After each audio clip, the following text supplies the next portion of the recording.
Hello, welcome to memory allocation strategies.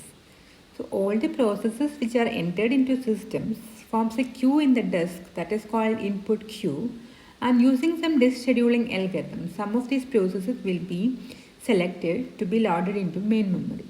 How these selected processes can be allocated memory in the physical memory or the main memory. That is the main concern here, and that is what you mean by memory allocation. So as you know, the memory will be divided into two partitions, one for the resident OS and the other for the user processes. We can place the OS in either high memory or the low memory. The major factor for taking this decision is the location of the interrupt vector. Often the interrupt vector will be in the low memory. So the programmer usually places the OS also in the low memory. So here we are using such a convention that OS occupies the lower part of the main memory and the user processes occupy the higher memory. Now the question is how to allocate the available memory to different user processes that are in the input queue waiting to be brought into main memory, and that should be done in an effective and efficient way. So we can see what are the different approaches for memory allocation. Two different strategies are used for this memory allocation. One is called contiguous allocation and the second one is non-contiguous allocation. So we can see one by one. First of the basic method, that is contiguous allocation. So in this method, each process is contained in a single section of memory. That is, each process will be allocated as a single unit. Two schemes are used for contiguous allocation. In general, we are using a multiple partition schemes. That is, entire available memory will be divided into a set of partitions. How this partitioning is done, and based on that we have two different schemes. One is called fixed allocation, fixed partition allocation scheme, or MFT in short, in which available memory is divided into several fixed sized partitions. So each partition in this case will be of same size, and each partition may contain exactly one process. The rest of the memory within that partition will be definitely wasted. So definitely this degree of multiprogramming in this case depends on the number of partitions. So we have to select the partition size optimally, which should contain the largest process, and also the wastage of memory should be minimal. Like that we have to partition the memory. And the second approach is variable partition scheme. So here we are not dividing into different partitions. As per the requirement or the size of the process, we will allocate that much memory from this free area. Also definitely initially the free area will be a single unit which contains the entire available memory, and the free area in this case is called a hole. We can see each one with an example. Multiple fixed partition scheme. We can see initially we have a entire partition or the entire user memory is free, and we partition it into four different sections or partitions, each of 100K size. So this is the initial configuration, and we have two different process requests. One is with 75K and the second one is 60K. So what we are doing is, first partition will be allocated for the process 75K. So the lower part of that section is allocated for the processor, and the rest 25K will be wasted. And the second process will be allocated in the second partition, partition 2. The first part or the lower part will be allocated for that process 60K, and the remaining 40K of this process or partition will be definitely wasted. So the dashed or slanted dashed process section indicates a free space, and double crossed portion indicates a wasted space.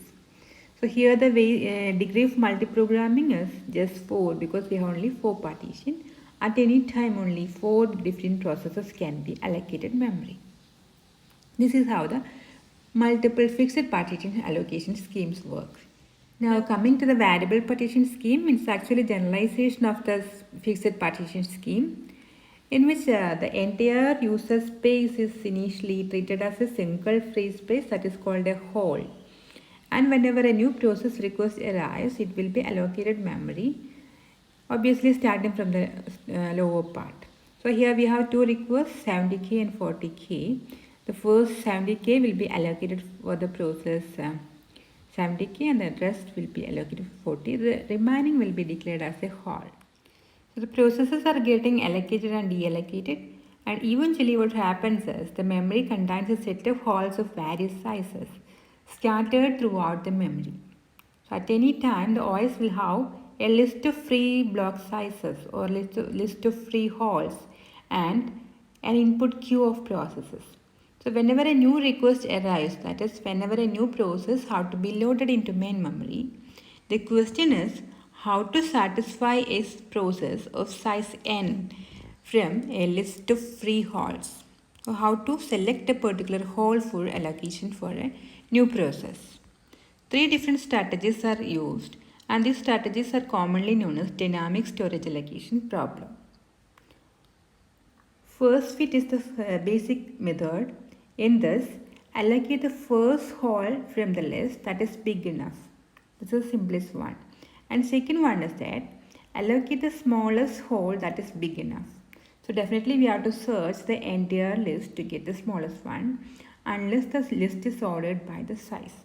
And this strategy will produce the smallest leftover hole, and most of the cases the leftover space will be wasted. And the third strategy, we are thinking of using the leftover hole for some other process. So what we are doing is allocate the largest hole from the list. So that is called worst fit. So here also we have to search the entire list to get the largest hole unless the list is sorted. And this produces the largest leftover hole which can be utilized for some other process. And if we compare the performance of these three different strategies, first fit and best fit better than the worst fit in terms of both speed and storage utilization. Definitely first fit is better than best fit in case of speed. Now if we analyze the performance of this contiguous allocation, the main drawback is that it results in very low memory utilization due to a problem called fragmentation. Two types of fragmentations are there, internal fragmentation and external fragmentation. Let us see both of them in detail with examples. So you remember the case of a multiple fixed partition scheme, right?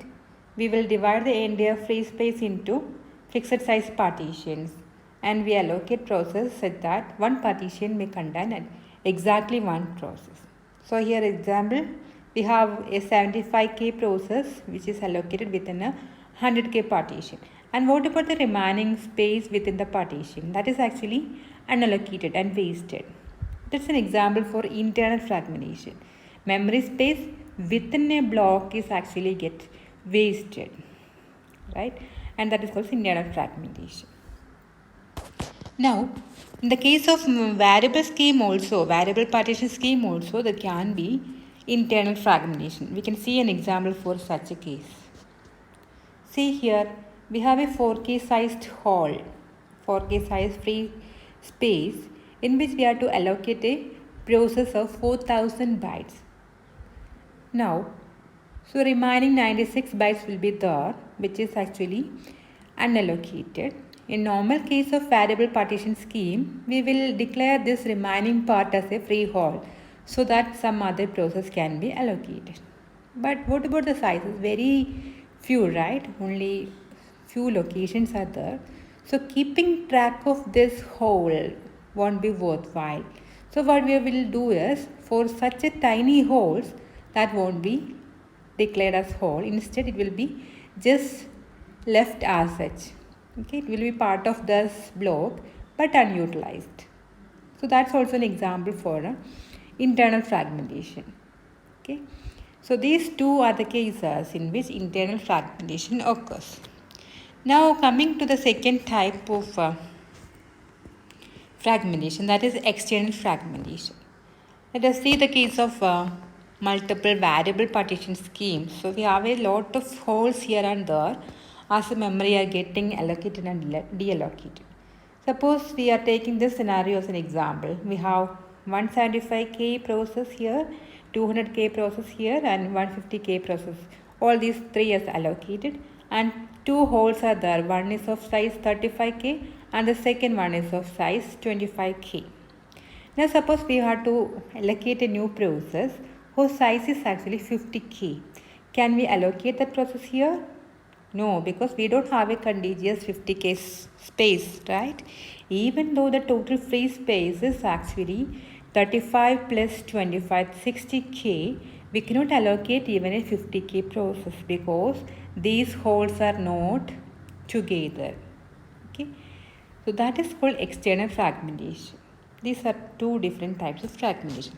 Now let us try to formally define these two types of fragmentations. External fragmentation, total memory space exists to satisfy requests, but it is not contiguous. Because of that, we are not able to allocate. So that much memory is actually getting wasted. And second one, internal fragmentation. Allocated memory may be slightly larger than requested memory.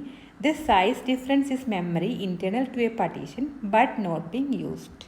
So these are the two different types of fragmentation which results in very low memory utilization in case of contiguous allocation. And analysis says that for every n blocks of allocation, 0.5 n blocks lost due to fragmentation. So that much low will be the memory utilization. For every n, half of that will be wasted due to fragmentation. So that is called a 50% rule. That is, for every unit of allocation, 1/3 of it is actually getting wasted due to fragmentation. So definitely the wastage is severe because it results in very low memory utilization. So how to reduce this wastage due to fragmentation, or how to improve the memory utilization? Different techniques are there. We can see one by one. The first method is by using a technique called compaction. By compaction, what we are doing is we will shuffle all the memory contents to place, and all the other things, that is all the holes, will be moved to the other end of the memory. So we can combine all these holes together so that other processes can be allocated. So we are moving the processes at runtime, right? So can we do this in all systems? No is the answer, because compaction changes the address of a process at runtime. So only the system which supports such dynamic binding, we can use this compaction. And also we have this fragmentation problem regularly in our system, right? That is, we have to run the compaction algorithm regularly. That's definitely expensive also. So we are not able to use the compaction always, so we have to go for some other methods. And the second solution is the efficient one, and that is called non-contiguous allocation. That is, instead of combining all the holes together, can we divide our program into parts so that different parts of the program can be allocated whenever some memory is available? That is called non-contiguous allocation. That is, we will divide our logical address space into different parts, and different parts of a process may be allocated memory wherever such memory is available. Two different techniques are there to implement this non-contiguous allocation: segmentation and paging. So we can see one by one in detail in the following sessions. Thank you.